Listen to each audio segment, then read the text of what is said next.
Welcome back everyone. Welcome to civil services study. 53 test complete हो गए थे UPSC civil services prelims के लिए। है टेस्ट नंबर 53। इंपॉर्टेंट होंगे प्रश्न, फोकस करेंगे करंट अफेयर्स के इंपॉर्टेंट प्रश्नों पर। तो चलिए स्टार्ट करते हैं। इस पूरी की पूरी टेस्ट सीरीज़ की प्लेलिस्ट बना रखी है हमने, वहाँ पर आप टेस्ट नंबर 1 से लेकर 53 तक पहुँच सकते हो। बैक टू बैक उनका रिविजन कर डालिए, डिस्क्रिप्शन बॉक्स में लिंक है। तो थोड़ा तीव्र गति से चलिएगा जरा, बड़े बड़े स्टेटमेंट वाले क्वेश्चन है। तो प्रश्न क्रमांक संख्या 1 का उत्तर दीजिए। तो हाइपर लूप परिवहन तकनीक से रिलेटेड दो स्टेटमेंट है यहाँ पर, बताना कि इनमें से कौन सा करेक्ट है। एक फ़ोटो आपको दिख रहा होगा, देखिए यह ज़मीनी यातायात का एक नया रूप है जिसमें परिवहन जो है एक लूप के माध्यम से संपन्न होता है जो काफ़ी तीव्र गति से चलता है। और हाल ही में वर्जिन हाइपर लूप का परीक्षण चीन के सियामेन में 500 मीटर की लाइन पर किया गया है। बताइए कौन सा करेक्ट है। देखिए पहला वाला सही है और दूसरा वाला गलत है, क्योंकि चीन के सियामेन में नहीं बल्कि अमेरिका में किया गया है, लॉस वेगस में। तो पहला वाला करेक्ट है, दो है इनकरेक्ट। तो देखिए हाइपर लूप परिवहन तकनीक जो है ज़मीनी यातायात का एक नया रूप है। इसमें परिवहन जो है एक लूप के माध्यम से संपन्न होता है जो काफ़ी द्रुत गति से चलता है। हाइपर लूप के वाहन को कैप्सूल या पॉड्स कहा जाता है, ठीक है। इन कैप्सूल या पॉड्स में यात्रियों को बैठाकर ज़मीन के ऊपर एक बड़े बड़े पारदर्शी पाइपों में जो है इलेक्ट्रिक चुंबक पर चलाया जाता है। मैग्नेटिक फील्ड होती है उसके अंदर, और चुंबकीय प्रभाव से ये कैप्सूल या पार्ट्स से कुछ ऊपर उठ जाएंगे, जिससे घर्षण काफ़ी कम होगा और तीव्र गति से जो है दौड़ेगा अंदर। देखिए ये है वो पाइप लूप, पारदर्शी होती है, बाहर से दिखाई देती है। ये एक एग्जांपल इसका ये हो गया। अब यहाँ देखिए नीचे ये है कैप्सूल। अब कैप्सूल से जो ऊपर ऑब्जेक्ट है वो उठा रहेगा, मतलब टच नहीं होगा। अब जैसे बुलेट ट्रेन है, वो तो दौड़ती है किस पे, पटरी पर। या ट्रेन 18 जो है वो किस पर दौड़ती है, पटरी पर। उन्हीं पटरी पर दौड़ती है जिस पे नॉर्मल ट्रेनें या पैसेंजर ट्रेनें चलती हैं। लेकिन यहाँ क्या है, यहाँ टचेबिलिटी नहीं है, मतलब एक तरह से हवा में लटका रहेगा ऊपर कैप्सूल या पॉड से, ठीक है। और जो ऊपर चीज़ लटक रही है इसी के अंदर बैठेंगे यात्री। अब यहाँ क्या है, टच तो होगा नहीं, मैग्नेटिक फील्ड है, इसी वजह से जो है ये द्रुत गति से जोड़ता है, तीव्र गति से जोड़ता दौड़ता है। अब देखिए क्यों है न्यूज़ में, क्योंकि हाल ही में वर्जिन हाइपर लूप का परीक्षण जो है अमेरिका के लॉस वेगस में किया गया है 500 मीटर की लाइन पर, ठीक है। इसकी रफ्तार कितनी, 161 किलोमीटर प्रति घंटे थी। और इस परीक्षण के दौरान जो है पॉड में एक भारतीय भी सवार था, ठीक है। हाइपर लूप के संबंध में सबसे पहले अगर बात करें तो टेस्ला और स्पेस एक्स के सीईओ एलन मस्क, उनका नाम सुना होगा आपने, 2013 में अल्फ़ा पेपर जारी करके बताया था कि निर्वात ट्यूब के प्रयोग से जो है 760 मील प्रति घंटे की गति जो है प्राप्त की जा सकती है। सबसे पहले उन्होंने बताया था, ठीक है। और देखते हैं चलिए इसके बारे में। देखिए हाइपर लूप पार्ट को विशेष रूप से डिजाइन किए गए ट्यूब के अंदर मैग्नेटिक एनर्जी से चलाया जाता है। इन ट्यूब के अंदर जो है घर्षण होता है काफ़ी कम या फिर शून्य होता है लगभग, जिससे क्या होता है, निर्वात की स्थिति बन जाती है। और ये पार्ट बिना पहियों के होते हैं और ट्यूब के अंदर खाली स्थान में तैरते हुए आगे बढ़ते हैं। ट्यूब के अंदर इन पार्ट्स को 1200 किलोमीटर प्रति घंटे की रफ्तार से जो है दौड़ाया जा सकता है। दिसंबर 2017 में लास वेगास में किए गए तीसरे परीक्षण के दौरान इस पार्ट में 387 किलोमीटर प्रति घंटे की रफ्तार का रिकॉर्ड जो है बनाया गया था, और हाल ही में भी किया गया है। देखिए यह पार्ट जो है, यह पार्ट सिस्टम वाणिज्यिक वायु परिवहन से 2 गुना है, मतलब जो नॉर्मल फ्लाइट उड़ती हैं कमर्शियल उनसे दुगना। और उच्च गति की जो ट्रेनें हैं ना, ट्रेन 18 हो गई, गतिमान हो गई, इनसे 4 गुना तक अधिक तेज चल सकता है। तो क्वेश्चन नंबर 2 पर आ जाइए। हवाना सिंड्रोम से रिलेटेड दो स्टेटमेंट है यहाँ पर, बताना कि इनमें से कौन सा करेक्ट है। देखिए हवाना सिंड्रोम का पता वर्ष 2016 में अमेरिका से चला, और इस बीमारी में रोगी को पीड़ादायक सनसनाहट और भिनभिनाहट की आवाज़ महसूस होती है। देखिए वर्ष 2016 में से तो चला, लेकिन अमेरिका से नहीं चला, क्यूबा से चला था, ठीक है। अमेरिकी दूतावास के लोग थे। दूसरा वाला करेक्ट है, तो केवल दो सही हो गया, पहला गलत हो गया। क्यूबा कैरेबियन कंट्री है, हवाना उसका कैपिटल है। तो देखिए हवाना सिंड्रोम वर्ष 2016 में क्यूबा में अमेरिकी दूतावास के अधिकारियों ने शिकायत की थी कि उन्हें उल्टी, नाक से खून और बेचैनी हो रही है। इस मामले के बाद से इसे जो है हवाना सिंड्रोम कहा गया था। कहा जाता है कि अमेरिकी अधिकारियों के खिलाफ छिपकर सैनिक वेपन का जो है इस्तेमाल किया गया था, और अमेरिकी अधिकारियों ने इसी तरह की घटनाओं की शिकायत जो है चीन और रूस से भी की है। उन्होंने कहा है कि दूतावास की इमारत के कुछ कमरों में जो है उन्हें इस बात की दिक्कत का सामना करना पड़ा, और इस बीमारी के कुछ लक्षणों में मतली यानी मिचली, थकान, मानसिक परेशानी और चक्कर आना शामिल है। और इस बीमारी से संक्रमित होने पर रोगी को जो है पीड़ादायक सनसनाहट और भिनभिनाहट की आवाज़ जो है वो महसूस होती है, हवाना सिंड्रोम। तो क्यूबा से पता चला लोग थे अमेरिकी दूतावास में अमेरिका के। क्वेश्चन नंबर 3 पर आ जाइए। माइक्रोवेव हथियार से रिलेटेड निम्नलिखित कथनों पर विचार करना है। देखिए, ये एक प्रकार के प्रत्यक्ष ऊर्जा हथियार हैं, और इस हथियार के द्वारा एक लक्ष्य पर ध्वनि, लेज़र या माइक्रोवेव ऊर्जा केंद्रित की जाती है। इसके कारण शारीरिक क्षति का जो है कोई संकेत नहीं दिखता है।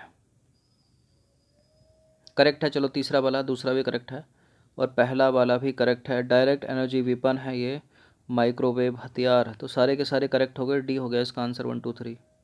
तो माइक्रोवेव हथियार एक प्रकार के प्रत्यक्ष ऊर्जा हथियार हैं, यानी डायरेक्ट एनर्जी वेपन्स हैं। इस हथियार के द्वारा एक लक्ष्य पर जो है ध्वनि, लेज़र या माइक्रोवेव ऊर्जा केंद्रित की जाती है। जो लोग जो है उच्च तीव्रता वाले इस माइक्रोवेव पल्सेस के संपर्क में आते हैं, वे अपने सिर में एक क्लिक या फिर भिनभिनाहट की आवाज़ जो है वो महसूस करते हैं। इस हथियार के तीव्र और दीर्घकालिक दोनों प्रभाव हो सकते हैं। हालांकि इसके कारण जो है शारीरिक क्षति का कोई संकेत नहीं दिखता है। देखिए क्या यूज़ है इसका। देखिए, युद्ध स्तर पर देखें तो माइक्रोवेव हथियारों का इस्तेमाल कम ही देखा गया है। इसका उपयोग चेतावनी देने के लिए किया जाता है। यदि दुश्मन पर माइक्रोवेव हथियार से हमला किया जाए तो उन्हें आंखों की समस्या, शरीर में हल्के घाव और अंदरूनी चोटें लगेंगी। अंदरूनी। फिलहाल भारत, चीन, रूस और ब्रिटेन जो है इस हथियार को विकसित करने में जुटे हैं। देखिए, जुटते तो हैं देश किसके लिए? आंतरिक सुरक्षा के लिए, अपने लोगों की सुरक्षा के लिए, अपने देश की सुरक्षा के लिए, राष्ट्र की सुरक्षा के लिए। लेकिन होता क्या है? मिसयूज़। ठीक है, तो चीज़ें बनाई जाती हैं लोगों को बचाने के लिए, लेकिन उन्हीं के जो है जान माल की हानि बनती हैं।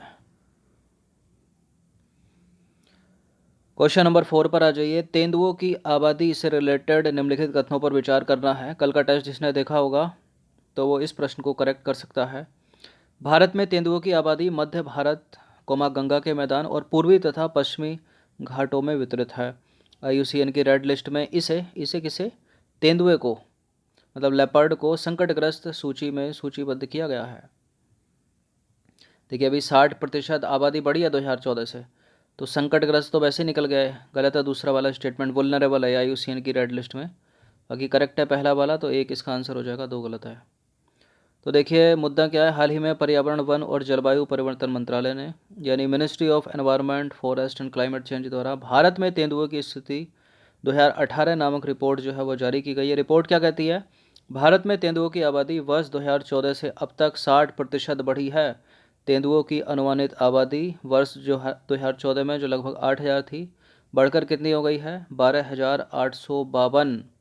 IUCN की रेड लिस्ट में तेंदुए को जो है वुल्नरेबल यानी सुभेद श्रेणी में वर्गीकृत किया गया है, इसलिए गलत है दूसरा वाला स्टेटमेंट। अगर तेंदुए का भारत में क्षेत्रवार विवरण देखें तो मध्य भारत और पूर्वी घाट में तेंदुओं की संख्या सर्वाधिक है, 8,071 है। पश्चिमी घाट में तेंदुओं की कुल संख्या कितनी है? 3,387। शिवालिक और गंगा के मैदान में तेंदुओं की कुल संख्या देखें तो 1,253 है। और पूर्वोत्तर पहाड़ी में तेंदुए कितने भारत में? 141। क्वेश्चन नंबर 5 पर आ जाइए। कभी कभी समाचारों में दिखने वाला पद है, पद का नाम क्या है? चिल्ले चिल्लाई। क्या है ये? किसको संदर्भित करता है? लद्दाख क्षेत्र में गहन शुष्क अवधि है, उत्तराखंड की विशेष शॉल है कोई, या फिर कश्मीर घाटी में गहन शीत ऋतु की कोई अवधि है, या रूस के बर्फयास्क से चीन की ओर बढ़ रहा कोई बर्फीला तूफान है? क्या है चिल्ले चिल्लाई? ना कोई बर्फीला तूफान है, ना कोई शॉल है उत्तराखंड की जिसको GI टैग मिला हो। लद्दाख क्षेत्र में गहन शुष्क अवधि नहीं है, ये अवधि है लेकिन शीत अवधि है। तो कश्मीर घाटी में गहन शीत अवधि को बोलते हैं उनकी भाषा में चिल्ले चिल्लाई, सी। तो देखिए, भारत मौसम विज्ञान विभाग, इंडियन मेट्रोलॉजिकल डिपार्टमेंट के अनुसार 21 दिसंबर से 30 जनवरी की अवधि को कश्मीर की जो है स्थानीय भाषा में चिल्ले चिल्लाई कहा जाता है। लगभग 40 दिन हो गए।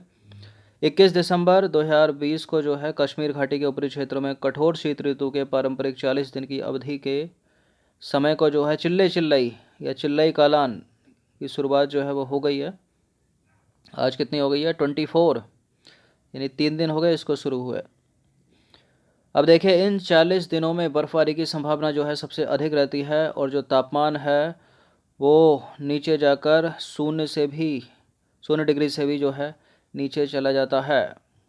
और यही वो टाइम है जहाँ सबसे ज़्यादा शिमला में, मनाली में बर्फ़ की जो है मतलब स्नोफॉल होता है। ठीक है, और हिमाचल के दूसरे क्षेत्रों में और उत्तराखंड के नैनीताल में, औली में और मसूरी में। क्वेश्चन नंबर 6 पर आ जाइए। निम्नलिखित कथनों में से कौन सा सही है? 2 स्टेटमेंट है यहाँ पर, बताना है कि इनमें से कौन सा करेक्ट होगा। पहला स्टेटमेंट है, भारत में आनुवांशिक रूप से संशोधित जीवों के उपयोग को पर्यावरण संरक्षण अधिनियम 1986 के तहत विनियमित किया जाता है। बीटी कॉटन एकमात्र आनुवांशिक रूप से संशोधित फसल है जिसकी भारत में अनुमति है। बस यही है क्या, और कोई नहीं है क्या? आनुवांशिक रूप से संशोधित बिल्कुल एकमात्र ही है बीटी कॉटन, करेक्ट है दूसरा वाला स्टेटमेंट, जिसकी भारत में अनुमति है।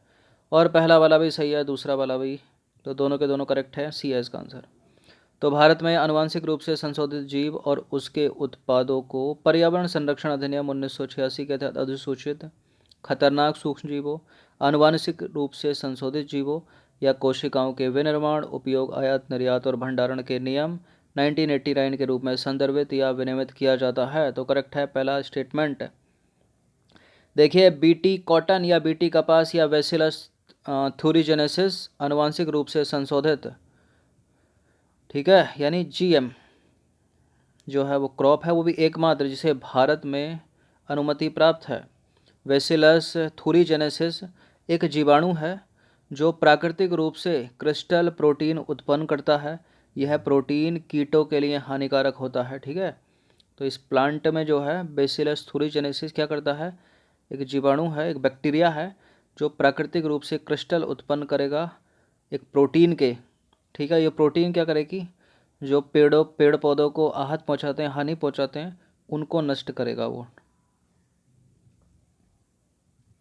क्वेश्चन नंबर 7 पर आ जाइए। हाल ही में समाचारों में रहे प्रारंभिक स्वास्थ्य चेतावनी प्रणाली का विकास निम्नलिखित में से किस मंत्रालय द्वारा किया जा रहा है? किस मंत्रालय द्वारा किया जा रहा है? बाल विकास एवं महिला एवं बाल विकास मंत्रालय नहीं, स्वास्थ्य एवं परिवार कल्याण मंत्रालय भी नहीं है, सामाजिक न्याय और अधिकारिता मंत्रालय भी नहीं है। इन तीनों में अगर विषम छांटना हो तो यही विषम सा लग रहा है, और यही इसका उत्तर है, पृथ्वी विज्ञान मंत्रालय। तो पृथ्वी विज्ञान मंत्रालय द्वारा एक ऐसी विशिष्ट प्रारंभिक स्वास्थ्य चेतावनी प्रणाली विकसित की जा रही है जिससे देश में किसी भी रोग के प्रकोप की संभावना का अनुमान लगाया जा सकेगा। भारतीय मौसम विज्ञान विभाग यानी आईएमडी भी इस विशिष्ट प्रणाली के विकास, अध्ययन और प्रक्रिया में शामिल है। देखिए पृथ्वी विज्ञान मंत्रालय द्वारा विकसित किया जा रहा है यह मॉडल जो है मौसम में आने वाले परिवर्तन और रोग की घटनाओं के बीच ये संबंध पर आधारित है। एक तरह से पूर्व चेतावनी देना किसी चीज़ की, जिससे पहले ही बचाव कर लिया जाए। देखिए आपको ज्ञात होगी ऐसे कई रोग हैं जिनमें मौसम की स्थिति अहम भूमिका निभाती है, अगर पहले ही पता चल जाए तो। उदाहरण के तौर पर समझे तो मलेरिया, जिसमें विशेष तापमान और वर्षा पैटर्न के माध्यम से इसके प्रकोप के बारे में आसानी से पता लगाया जा सकता है। पूर्व चेतावनी थी WHO ने बहुत दी थी, ये होगा वो होगा, ठीक है, उल्टा ही होता है हर बार, लेकिन ये है आईएमडी भारत का। क्वेश्चन नंबर 8 पर आ जाइए। निम्नलिखित में से किन खेलों को खेलो इंडिया यूथ गेम्स में शामिल किया गया है? किन खेलों को गतका, मलखम, कलरीपयट्टू, नीचे दिए गए कूट का प्रयोग करके सही उत्तर चुनिए। किन खेलों को, देखिए कलरीपयट्टू को जो है खेलो इंडिया यूथ गेम्स में मंजूरी मिल गई है, मलखम को भी मिल गई है, गतका को भी मिल गई है। तो सारे के सारे करेक्ट हो गए यहाँ, 1 2 3 डी है इसका आंसर। केरल या दक्षिण भारत में प्रचलित है कलरीपयट्टू, मलखम आपको पता ही होगा। और गतका एक तरह से मार्शल आर्ट है, ये भी मार्शल आर्ट है कलरीपयट्टू दक्षिण का। गतका जो है सिख मार्शल आर्ट है। तो देखिए युवा कार्यक्रम एवं खेल मंत्रालय, ministry of youth affairs and sports ने हरियाणा में आयोजित होने वाले खेलो इंडिया यूथ गेम्स 2021 में 4 स्वदेशी खेलों कौन कौन से हैं वो गतका, कलरीपयट्टू, थांगटा मणिपुर का, और मलखम्ब को शामिल करने को मंजूरी दी है। बात करें थांगटा की तो थांगटा क्या है, मणिपुर की एक भारतीय मार्शल कला है। बात करें गतका की तो गतका जो है सिख धर्म से जुड़ा एक पारंपरिक मार्शल आर्ट है। ठीक है, बात करें कलरीपयट्टू की तो कलरीपयट्टू जो है दो शब्दों से मिलकर बना है, कलरी और पयट्टू, जिसका शाब्दिक अर्थ क्या है, युद्ध की कला का अभ्यास। कलरीपयट्टू का उद्देश्य जो उल्लेख है वो संगम साहित्य में मिलता है, और इसकी उत्पत्ति के संबंध में जो है दो मत प्रचलित हैं। कुछ लोग इसकी उत्पत्ति मानते हैं केरल से, जबकि कुछ पूरे दक्षिण भारत से मानते हैं। देखिए, जिन स्थान पर इस मार्शल आर्ट का अभ्यास किया जाता है उसे कलारी कहा जाता है। यह एक मलयालम शब्द है जो एक प्रकार का क्या है, व्यायामशाला।